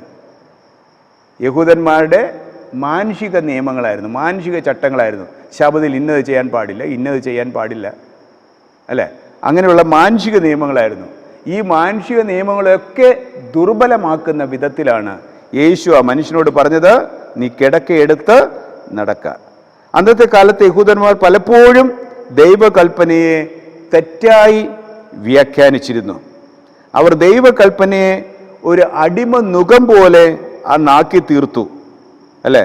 അതുകൊണ്ട് ഈ അർത്ഥമില്ലാത്ത രീതിയിൽ പലതരം നിരോധനങ്ങൾ ശബദിൽ അവർ കൊണ്ടുവന്നു. അതിൻ്റെ ഫലമായി ജനങ്ങളെല്ലാം ഒരു വേലിക്കെട്ടിന് ഉള്ളിലായി എന്നിവിടെ പറയുന്നു. അതുകൊണ്ട് ആ വിശുദ്ധ ദിവസത്തെ സന്തോഷമെന്നോ ബഹുമാന യോഗ്യമെന്നോ അന്നത്തെ ജനത്തിന് ഉൾക്കൊള്ളുവാൻ കഴിഞ്ഞില്ല. അത്രമാത്രം ആചാരങ്ങൾ കൊണ്ട് അവരെ അത് മുറിവേൽപ്പിച്ചിരുന്നു, അടിമ നുകം പോലെ ആക്കിയിരുന്നു എന്നിവിടെ പറയുന്നു. അതുകൊണ്ടാണ് യേശു ഈ മത അനുഷ്ഠാനങ്ങൾക്കെതിരെ കർത്താവ് ശബ്ദം ഉയർത്തിയിട്ട് പറയുന്നത്, നീ കിടക്കയെടുത്ത് നടക്കുക. അല്ലേ? ഇവിടെ മർക്കോസിൻ്റെ സുവിശേഷം 7:13 പറയുന്നു, ഇങ്ങനെ നിങ്ങൾ ഉപദേശിക്കുന്ന സമ്പ്രദായത്താൽ നിങ്ങൾ എന്താ ചെയ്യുന്നത്? നിങ്ങൾ ഉപദേശിക്കുന്ന സമ്പ്രദായത്താൽ ദൈവകൽപ്പന നിങ്ങൾ എന്ത് ചെയ്യുന്നു? ദുർബലമാക്കുന്നു. മാനുഷിക നിയമങ്ങൾ അനുസരിച്ച് നാം ദൈവകൽപ്പനയെ പലപ്പോഴും ദുർബലമാക്കുന്നു. മത്തായിയുടെ സുവിശേഷം 23:24, മത്തായിയുടെ സുവിശേഷം 23:24 പറയുന്നത്, കുരുടന്മാരായ വഴികാട്ടികളെ. അല്ല, ഈ യഹൂദ നേതാക്കന്മാർക്കെതിരെ പറയുകയാണ്, മത നേതാക്കന്മാരെ വിളിക്കുകയാണ്, കുരുടന്മാരായ വഴികാട്ടികളെ, നിങ്ങൾ കൊതുകിനെ അരിച്ചെടുക്കുകയും ഒട്ടകത്തെ വിഴുങ്ങിക്കളയുകയും ചെയ്യുന്നു. അല്ലേ? ഇവിടെ വലിയൊരു വചനമാണ് ഇവിടെ പറയുന്നത്. നമ്മൾ പലപ്പോഴും കൊതുകിനെ എന്ത് ചെയ്യുന്നു? അരിച്ചെടുക്കുന്നു. ചെറിയ പ്രാണിയായ കൊതുകിനെ നാം എന്ത് ചെയ്യുന്നു? ഭയങ്കര ശ്രദ്ധയോടുകൂടി അരിച്ചെടുക്കുന്നു. മറിച്ച് ഒരു വലിയ മൃഗമായ ഒട്ടകത്തെ ആരും കാണാതെ വിഴുങ്ങിക്കളയുകയും ചെയ്യുന്നു. പലപ്പോഴും അന്നത്തെ കാലത്തെ യഹൂദ നേതാക്കന്മാർ ചെയ്ത രീതി ഇതായിരുന്നു. അല്ലേ? ചെറിയ ചെറിയ കാര്യങ്ങൾക്ക് വലിയ വലിയ ശ്രദ്ധ പതിപ്പിച്ചിട്ട് വലിയ കാര്യങ്ങളെ എന്ത് ചെയ്യുന്നു? അവർ വിട്ടുകളയുന്നു. അതുകൊണ്ടാണ് കർത്താവ് പറയുന്നത്, നിങ്ങൾ ആരാണ്? കുരുടന്മാരായ വഴികാട്ടികളാണ്. അപ്പോൾ അത്രമാത്രം കഠിന ഹൃദയമുള്ളവരായിരുന്നു അന്നത്തെ യഹൂദ മത നേതാക്കന്മാർ എന്ന് പറയുന്നത്. അതുകൊണ്ട് കർത്താവ് ഈ മാനുഷിക നിയമങ്ങൾക്കും ചട്ടങ്ങൾക്കും അപ്പുറമായി നിന്നുകൊണ്ട് കർത്താവ് അവരെ ശാസിക്കുകയാണ്. അല്ലേ? അവിടെ ഹൃദയകാഠിന്യത്തെക്കുറിച്ച് യോഹന്നാന്റെ സുവിശേഷം 9-ാം അധ്യായം, യോഹന്നാന്റെ സുവിശേഷം 9-ാം അധ്യായം 1 മുതൽ 16 വരെയുള്ള വേദവാക്യങ്ങൾ വായിക്കുമ്പോൾ അവിടെ ഹൃദയകാഠിന്യത്തെക്കുറിച്ച് വീണ്ടും ഒരു ഉദാഹരണം പറഞ്ഞു. 9-ാം അധ്യായം 1 മുതൽ 16 വരെ അവിടെ കുരുടനായൊരു മനുഷ്യനെ കർത്താവ് സൗഖ്യമാക്കുകയാണ്. അതുകൊണ്ട് ചിലർ അവനോട് ചോദിക്കുകയാണ്, ഇവൻ്റെ അമ്മയപ്പന്മാർ ആണോ ഇവൻ കുരുടനായി പിറക്കത്തക്കവണ്ണം ആരാണ് പാപം ചെയ്തതെന്ന് ഇവിടെ ചോദിക്കുകയാണ്. അവൻ്റെ അമ്മയപ്പന്മാരാണോ പാപം ചെയ്തത്? കർത്താവ് പറഞ്ഞു, ഒരിക്കലുമല്ല, ദൈവപ്രവൃത്തി വെളിപ്പെടുവാനത്രേ എന്നിവിടെ പറയുന്നു. ഇവിടെ കർത്താവ് അവനെ സൗഖ്യമാക്കി. ശബത്തിൽ കർത്താവ് അവനെ സൗഖ്യമാക്കി, അല്ലേ? കർത്താവ് ആ ജന്മനാ കുരുടനായ മനുഷ്യനെ ശബത്തിൽ സൗഖ്യമാക്കിയപ്പോൾ അനേകർ കർത്താവിനെതിരെ സംസാരിച്ചു. 16-ാം വാക്യം പറയുന്നത്, യോഹന്നാന്റെ സുവിശേഷം 9:16 പറയുന്ന, പരീശന്മാരിൽ ചിലർ ഈ മനുഷ്യൻ ശബത്ത് പ്രമാണിക്കായക കൊണ്ട് ദൈവത്തിൻ്റെ അടുക്കൽ നിന്ന് വന്നവനല്ല എന്ന് പറഞ്ഞു.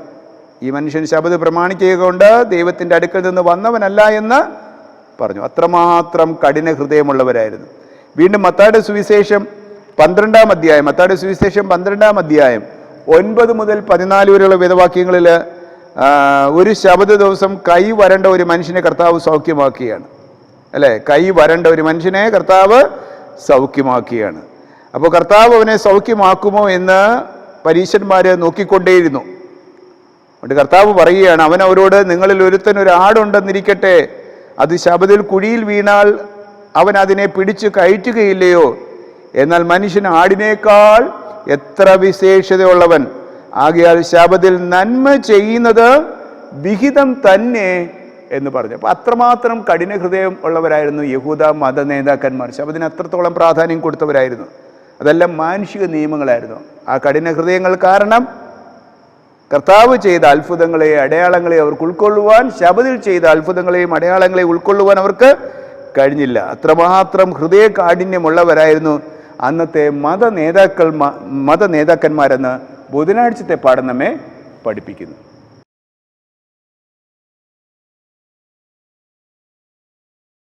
വ്യാഴാഴ്ചത്തെ ഭാഗത്തേക്ക് വരാം. വ്യാഴാഴ്ചത്തെ പാഠത്തിൻ്റെ ഹെഡിങ് യേശുവിൻ്റെ അവകാശവാദങ്ങൾ. യേശുവിൻ്റെ അവകാശവാദങ്ങൾ. ഇവിടെ യോഹന്നാൻ യേശു സാക്ഷാൽ മശിഹയാണെന്ന് ഇവിടെ വാദിക്കുകയാണ്. യേശു സാക്ഷാൽ മശിഹയാണ്. വഴിതെളിക്കുന്ന മാർഗങ്ങളാണ് നമ്മൾ പഠിക്കുന്നത്, അല്ലേ?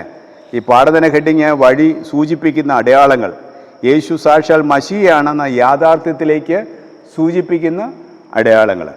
അപ്പോൾ വ്യാഴാഴ്ചത്തെ പാഠത്തിൽ യേശു തന്നെ ഇവിടെ സാക്ഷീകരിക്കുകയാണ്, ഞാൻ സാക്ഷാൽ ദൈവപുത്രനാണ്, ഞാൻ സാക്ഷാൽ ദൈവപുത്രനാണ്. അതിൻ്റെ അവകാശവാദങ്ങളാണ് വ്യാഴാഴ്ചത്തെ പാഠത്തിൽ പറയുന്നത്. ഇവിടെ ആരംഭത്തിൽ ബെഥസ്ദ കുളത്തിൽ കടന്ന അത്ഭുതം വിവരിപ്പാൻ യോഹന്നാൻ 9 വാക്യങ്ങളാണ് എടുത്തത്. നേരെ മറിച്ച് യേശു ആരാണ് എന്ന് തെളിയിക്കുന്ന അവകാശവാദങ്ങൾ ഏകദേശം 40 വാക്യങ്ങൾ എടുത്താണ് യോഹന്നാൻ അതിനെ വിവരിക്കുന്നത്. അപ്പോൾ ബെത്സൈദ കുളത്തിലെ അനുഭവം, ആ അത്ഭുതം ഒരു 9 വാക്യങ്ങളിൽ ചുരുക്കി പറയുമ്പോൾ യേശു ആരാണ്, സാക്ഷാൽ യേശു ആരാണ് എന്ന് ഉയർത്തി കാണിക്കുവാൻ ഏകദേശം യോഹന്നാൻ 40 വാക്യങ്ങൾ ഇവിടെ എടുക്കുകയാണ്. യോഹന്നാന്റെ സുവിശേഷം 5-ാം അധ്യായം 16 മുതൽ 18 വരെയുള്ള വേദവാക്യങ്ങളിൽ യേശു ശബത്തിൽ ചെയ്ത തൻ്റെ പ്രവൃത്തി മൂലം ഉപദ്രവിക്കപ്പെട്ടത് എന്തുകൊണ്ടായിരുന്നു എന്നിവിടെ ചോദിക്കുകയാണ്. യേശു ശബത്തിൽ ചെയ്ത തൻ്റെ പ്രവൃത്തി മൂലം ഉപദ്രവിക്കപ്പെട്ടത് എന്തുകൊണ്ടായിരുന്നു? യോഹന്നാന്റെ സുവിശേഷം 5-ാം അധ്യായം 16 മുതൽ 18 വരെയുള്ള വേദവാക്യങ്ങൾ വായിക്കുമ്പോൾ യേശു ശബത്തിൽ അത് ചെയ്യുക കൊണ്ട്, നമ്മൾ നേരത്തെ വായിക്കുകയുണ്ടായി, യഹൂദന്മാർ അവനെ ഉപദ്രവിച്ചു. യേശു അവരോട്, എൻ്റെ പിതാവ് ഇന്നുവരെയും പ്രവർത്തിക്കുന്നു, ഞാനും പ്രവർത്തിക്കുന്നു എന്നുത്തരം പറഞ്ഞു. അങ്ങനെ അവൻ ശബത്തിനെ ലംഘിച്ചത് കൊണ്ട് മാത്രമല്ല, ദൈവം സ്വന്തം പിതാവ് എന്ന് പറഞ്ഞ് തന്നെത്താൻ ദൈവത്തോട് സമമാക്കിയത് കൊണ്ടും യഹൂദന്മാർ അവനെ കൊല്ലുവാൻ അധികമായി ശ്രമിച്ചു പോന്നു. അപ്പോൾ അവിടെ 2 കാര്യങ്ങളാണ് ഇവിടെ പറയുന്നത്. യേശു ചെയ്തതായ പ്രവൃത്തി എന്താണ്, എന്തുകൊണ്ട് അന്നത്തെ മത നേതാക്കന്മാർ യഹൂദന്മാർ യേശുവിനെ ഉപദ്രവിച്ചു. 2 കാര്യങ്ങളാണ് ഇവിടെ പറയുന്നത്. ഒന്ന്, നമ്മുടെ കർത്താവ് ശബത്തിനെ ലംഘിച്ചു. ഒന്നാമത്തെ കാരണം, യേശു ശബത്തിനെ ലംഘിച്ചു. രണ്ടാമത്തെ കാരണമെന്ന് പറയുന്നത്, ഇവിടെ ദൈവം സ്വന്തം പിതാവെന്ന് പറഞ്ഞ് ദൈവത്തോട് കർത്താവ് സമമാക്കിയല്ലോ, അല്ലേ? സമമാക്കിയത് കൊണ്ട് യഹൂദന്മാർ അവനെ കൊല്ലുവാൻ ശ്രമിച്ചു എന്നിവിടെ പറയുന്നു. രണ്ട് കാരണങ്ങളാണ് ഇവിടെ ചൂണ്ടിക്കാണിക്കുന്നത്. ഒന്ന്, കർത്താവ് ശബത്തിനെ ലംഘിച്ചു. രണ്ട്, ഈ അഖിലാണ്ടത്തെ ചമച്ചതായ ദൈവം തൻ്റെ പുത്രനാണ് കർത്താവെന്ന് സ്വയം വെളിപ്പെടുത്തി. എൻ്റെ പിതാവാണ് ദൈവമെന്ന് കർത്താവ് സ്വയം വെളിപ്പെടുത്തി. അങ്ങനെ പുത്രനും ദൈവവും അവിടെ സമമാക്കിയത് കൊണ്ട് യഹൂദന്മാർ യേശുവിനെ കൊല്ലുവാൻ അവിടെ ശ്രമിച്ചു എന്നിവിടെ പറയുന്നു. യോഹന്നാന്റെ സുവിശേഷം 5-ാം അധ്യായം 19 മുതൽ 47 വരെയുള്ള വേദവാക്യങ്ങൾ വായിക്കും. യോഹന്നാന്റെ സുവിശേഷം 5-ാം അധ്യായം 19 മുതൽ 47 വരെയുള്ള വേദവാക്യങ്ങൾ വായിക്കുമ്പോൾ യേശു യഥാർത്ഥത്തിൽ ആരാണ്? യേശു ആർക്ക് വേണ്ടിയാണ് പ്രവർത്തിച്ചത്? യേശു പറയുന്ന അവകാശവാദങ്ങൾ എന്തൊക്കെയെന്നൊക്കെ വ്യക്തമായി പറയുകയാണ്. ഇവിടെ യേശു തൻ്റെ പ്രവൃത്തികളെ 3 പടികളായിട്ടാണ് തിരിച്ചിരിക്കുന്നത്. യേശുവിൻ്റെ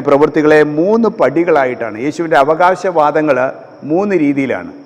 ഒന്ന്, യേശു പറയുകയാണ്, എനിക്ക് എൻ്റെ പിതാവുമായി അടുത്ത ബന്ധമുണ്ട്, അല്ലേ? ഒന്നാമത്തെ അവകാശവാദം എന്താണ്? ഒന്നാമത്തെ അവകാശവാദം യേശു പറയുന്നത്, എൻ്റെ പിതാവുമായി എനിക്ക് ഏറ്റവും അടുത്ത ബന്ധമുണ്ട്. യോഹന്നാന്റെ സുവിശേഷം ഈ 5-ാം അധ്യായം 19 മുതൽ 30 വരെയുള്ള വേദവാക്യങ്ങൾ വായിക്കുമ്പോൾ അത് മനസ്സിലാകും, അല്ലേ? കാരണം യേശു പറയുകയാണ്, ഞാനും പിതാവും യോജിച്ച് പ്രവർത്തിക്കുന്നു, അല്ലേ? എൻ്റെ പിതാവ് ഇന്ന് വരെയും പ്രവർത്തിക്കുന്നു, ഞാനും പ്രവർത്തിക്കുന്നു. അപ്പോൾ യേശുവും പിതാവ് ഒരുമിച്ച് പ്രവർത്തിക്കുന്നു, അല്ലേ? അതുകൊണ്ട് ആ യേശുവിന് നമ്മെ ന്യായം വിധിക്കുവാനും മരിച്ചവരെ ഉയർപ്പിപ്പാനും ശക്തിയുണ്ട് എന്ന് ഇവിടെ വ്യക്തമായി പറയുന്നു. അതാണ് ഒന്നാമത്തെ ബന്ധം. യേശുവും പിതാവും തമ്മിലുള്ള ബന്ധത്തെ അത് സൂചിപ്പിക്കുന്നു. രണ്ടാമത്തെ അവകാശവാദം എന്ന് പറയുന്നത്, യേശു ആരാണ് എന്ന് തിരിച്ചറിയുവാൻ 4 സാക്ഷികളെ അവിടെ പരിചയപ്പെടുത്തുകയാണ്. 4 സാക്ഷികളെ, യേശു ആരാണെന്ന് തിരിച്ചറിയുവാൻ 4 സാക്ഷികളെ പരിചയപ്പെടുത്തുന്നു. ഒന്നാമത്തെ സാക്ഷി യോഹന്നാൻ സ്നാപകൻ. രണ്ടാമത്തെ സാക്ഷി യേശു ചെയ്ത അത്ഭുത പ്രവൃത്തികൾ. മൂന്നാമത്തെ സാക്ഷി പിതാവായ ദൈവം. നാലാമത്തെ സാക്ഷി എന്ന് പറയുന്നത് ഇവിടെ പറയുന്നത് തിരുവെഴുത്തുകൾ. അപ്പോൾ 4 സാക്ഷികളെ ഇവിടെ ശക്തമായി യേശു ആരാണ് എന്ന് തിരിച്ചറിയുവാൻ അവകാശവാദങ്ങളായി പറയുന്നു. 1 യോഹന്നാൻ സ്നാപകൻ, 2 യേശു ചെയ്ത അത്ഭുത പ്രവൃത്തികൾ, 3 പിതാവായ ദൈവം, 4 യേശുവിൻ്റെ തിരുവെഴുത്തുകൾ. യേശു ആരാണെന്ന് സാക്ഷി പറയുന്നു. മൂന്നാമതായി പറയുന്നത്, യേശുവിനെ കുറ്റപ്പെടുത്തിയവരുടെ മുമ്പാകെ ഇവിടെ മൂന്നാമത്തെ പ്രത്യേകത എന്ന് പറയുന്നത്, ആ ശിക്ഷാവിധിയിൽ നിന്ന്, തൻ്റെ ശുശ്രൂഷയുടെ ശിക്ഷാവിധിയിൽ നിന്ന് മോശയിൽ നിന്ന് വരുമെന്ന് യേശു പറയുകയാണ്, അല്ലേ? മൂന്നാമത്തെ പ്രത്യേകത എന്ന് പറയുന്നത്, യേശു തന്നെ കുറ്റപ്പെടുത്തുന്നവരുടെ മുമ്പിൽ അവിടെ ശിക്ഷാവിധിയെ, തൻ്റെ ശുശ്രൂഷയും അവിടെ സ്വാർത്ഥ അന്വേഷണത്തെയും തുറന്നു കാട്ടിക്കൊണ്ട് അവിടെ ശിക്ഷാവിധി ആരിൽ നിന്ന് വരുന്നു? അവിടെ ശിക്ഷാവിധി മോശയിൽ നിന്ന് വരുന്നു എന്ന് യേശു പറയുകയാണ്. കാരണം മോശയിലാണ് അവരുടെ പ്രത്യാശ. നേരത്തെ രാജഭൃത്യൻ അത്ഭുതങ്ങളെയും അടയാളങ്ങളെയും കണ്ടാൽ മാത്രമേ വിശ്വസിക്കൂ എന്ന് യേശു മനസ്സിലാക്കിയതുപോലെ പഴയ നിയമകാലത്ത് മോശ ചെയ്ത അത്ഭുതങ്ങളിലും അടയാളങ്ങളിലും മാത്രമാണ് അന്നത്തെ യഹൂദ മത നേതാക്കന്മാർ വിശ്വസിച്ചിരുന്നത്. അതുകൊണ്ട് മോശയിലായിരുന്നു അവിടെ പ്രത്യാശ. അതുകൊണ്ട് അവിടെ മോശയെ അവിടെ കർത്താവ് ഉയർത്തി കാണിക്കുകയാണ്. അപ്പോൾ യേശു ആരാണെന്ന് തിരിച്ചറിയുന്ന അവകാശവാദങ്ങളാണ് ഇവിടെ പറയുന്നത്. അതുകൊണ്ട് നമ്മെ മനസ്സിലാക്കി തരുന്നത്, യോഹന്നാന്റെ സുവിശേഷത്തിൽ പറയുന്നത്, ഞാൻ എൻ്റെ പിതാവിൻ്റെ കൽപ്പനകൾ പ്രമാണിച്ച് അവൻ്റെ സ്നേഹത്തിൽ വസിക്കുന്നത് പോലെ നിങ്ങൾ എൻ്റെ കൽപ്പനകൾ പ്രമാണിച്ചാൽ എൻ്റെ സ്നേഹത്തിൽ വസിക്കും, അല്ലേ? അതുകൊണ്ട് നിഷ്കളങ്കവുമായ കുഞ്ഞാടിൻ്റെ വിലയേറിയ രക്തം കൊണ്ട് നമ്മെ വിലയ്ക്ക് വാങ്ങിയിരിക്കുക, വീഴാതെ വണ്ണം നമ്മെ സൂക്ഷിച്ച് തൻ്റെ മഹിമാസന്നിധിയിൽ കളങ്കമില്ലാത്തവരായി ആനന്ദത്തോടെ നിർത്തുവാൻ ശക്തിയുള്ളവനാണ് നമ്മുടെ കർത്താവ് എന്ന് പറയുന്നു, അല്ലേ? അതുകൊണ്ട് കർത്താവ് ഇവിടെ ചെയ്യുന്ന യേശു സാക്ഷാൽ ആരാണെന്ന് മനസ്സിലാക്കുവാൻ പറയുന്ന അവകാശവാദങ്ങളാണ് വ്യാഴാഴ്ചത്തെ പാഠത്തിൽ നമ്മെ പഠിപ്പിക്കുന്നത്. വെള്ളിയാഴ്ചത്തെ ഭാഗത്ത് ലേഖകൻ പക്ഷവാത രോഗിയുടെ അനുഭവത്തെ ഇവിടെ സൂചിപ്പിക്കുകയാണ്.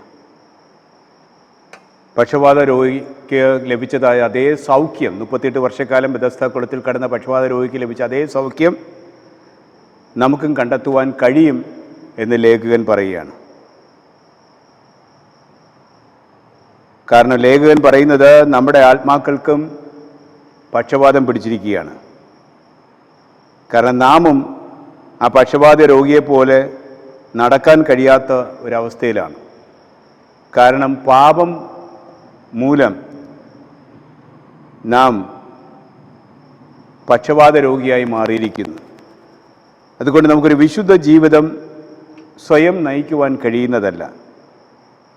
അതുകൊണ്ട് ഉയരത്തിലേക്ക് നോക്കട്ടെ എന്ന് ലേഖകൻ പറയുകയാണ്. രക്ഷയ്ക്ക് വേണ്ടി നാം ഉയരത്തിലേക്ക് നോക്കട്ടെ. ഉയരത്തിലേക്ക് നോക്കുമ്പോൾ നമ്മുടെ കർത്താവ് നമ്മോട് ചോദിക്കും, പക്ഷപാത രോഗിയോട് ചോദിച്ചതുപോലെ, നിനക്ക് സൗഖ്യമാകുവാൻ മനസ്സുണ്ടോ? അല്ലേ? ആ രോഗി എന്താ പറഞ്ഞത്? എനിക്ക് മനസ്സുണ്ട്. യേശു പറഞ്ഞു, ഈ കിടക്കയെടുത്ത് നടക്കുക.